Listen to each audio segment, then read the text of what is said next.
Hello ladies and gentlemen, Demon here. It's August, and what better way to start our month off than by learning about a new hero. So today I have a hero guide for you guys about the new Salomon. As of patch 3.2, he's been completely reworked, completely different skills. He's basically an entirely new hero with a completely different role. So let me go over his skills real quick. His first skill, and basically his only combat skill outside of his ultimate, is going to be the slashing attack that has a very similar targeting scheme to Soul Stealer's Demon Hands. In fact, the ranges are pretty similar to the Q on Salomon, has about the same range as the Q on Soul Stealer, and same thing with the W. This is going to be your main farming tool, farming skill that is. Of course, he also has an attack speed aura that you can activate to double the effects of for a short amount of time. It affects allied creeps and allied heroes equally. And of course he has his gold passive, which increases the amount of gold you get for killing creeps.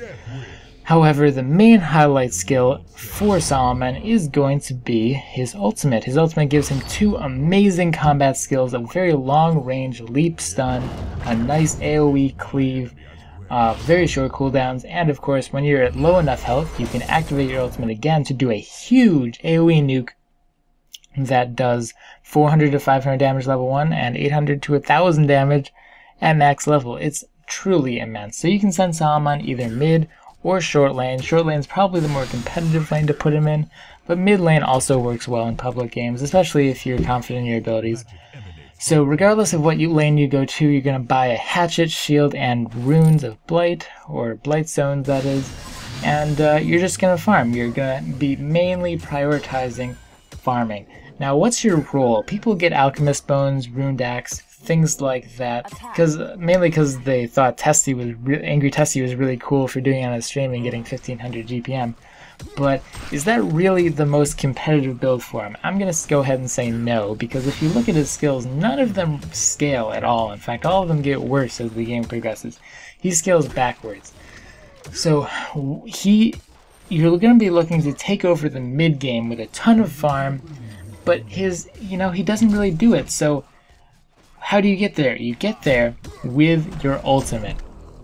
Your ultimate is just so overpowering early to mid game, and I don't mean overpowered like too strong. I mean it's just really good during that stage of the game. Mid game, early game, absolutely rolls over everything. In fact, if you go mid at level 6, you can pretty much kill anybody who doesn't have a hard escape the moment you turn level 6 with your ultimate. So what does this mean? This means you're going to be wanting to take over the game mid-game with your ultimate and really let your team win during that window. But your ultimate has a 2.5 minute cooldown.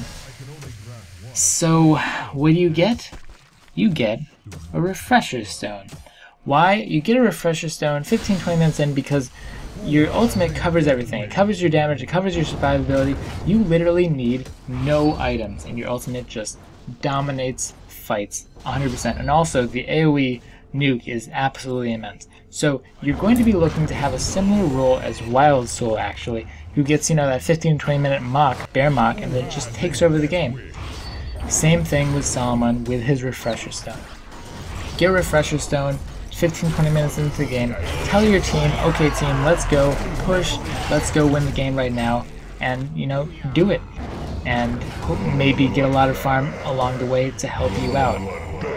So as far as other items though, after refresher stone, what do you get? I like getting Frostfield Plate or Demonic Breastplate, although really it's very, very flexible. You can basically just get whatever your team needs at the time, because no items really synergize well with Salomon besides refresher stone.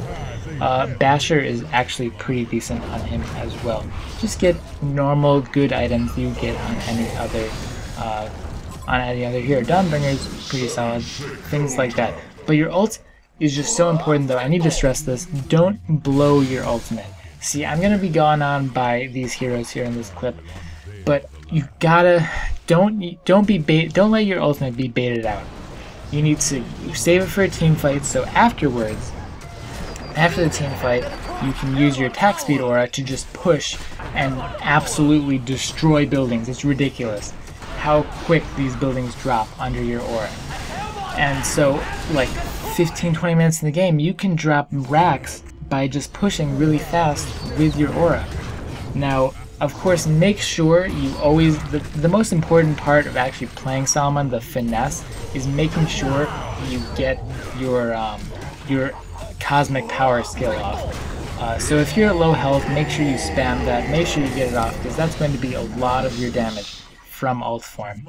So, as I said, go mid or short lane, farm up a refresher stone, dominate the game, tell your team to push and win, very similar to a Wild Soul. Forget Alk Bones and Cleaver and stuff like that, you don't need it. Just get a Resto Stone and you'll be good. If you have any feedback or questions, go ahead and leave them in the comment section below.